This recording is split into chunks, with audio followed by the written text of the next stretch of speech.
Welcome back to the Q&A. You know, we've heard from a pediatrician saying he wants kids to go back to school with social distancing measures, but some activists are saying the data does not support that. Jess Arnold is speaking to an astrophysicist tonight. He's a retired professor about how he interprets the case numbers. Hey, Jess.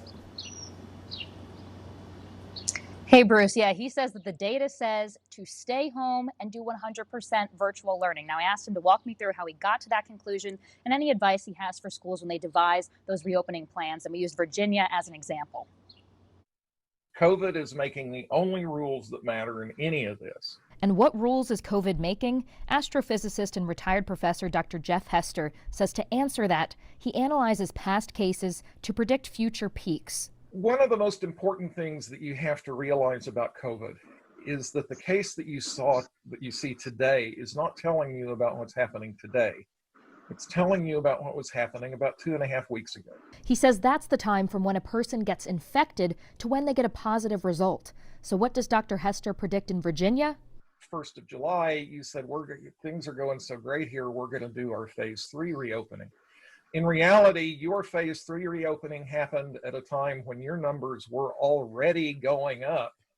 Your number of infections were going up. And if Virginia is like every other place in the nation, then what you can expect is that about a week from now, you're going to start seeing the people who started getting infected after your phase 3 reopening start showing up in cases. And so I hope that I'm wrong. So when it comes to your advice to schools, what's your recommendation on their reopening plan?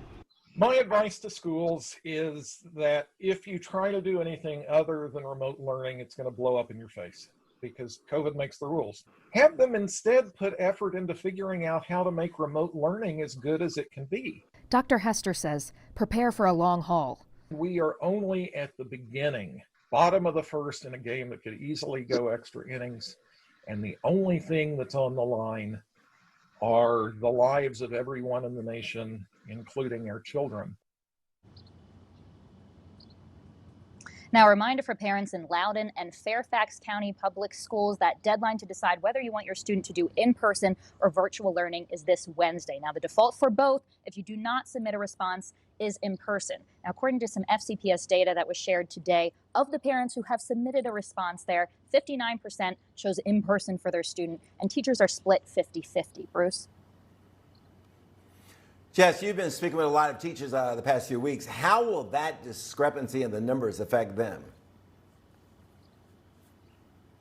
Well, Bruce, it could determine how many of those teachers who request virtual contracts actually get them, which is one of their biggest worries. As I mentioned, remember, the default for those parents who don't submit a decision is in-person learning. And those teachers say because that contract is based on enrollment, if they don't decide, that number could go up for teachers who have to work in the classroom. So they will be monitoring those numbers pretty closely. Bruce.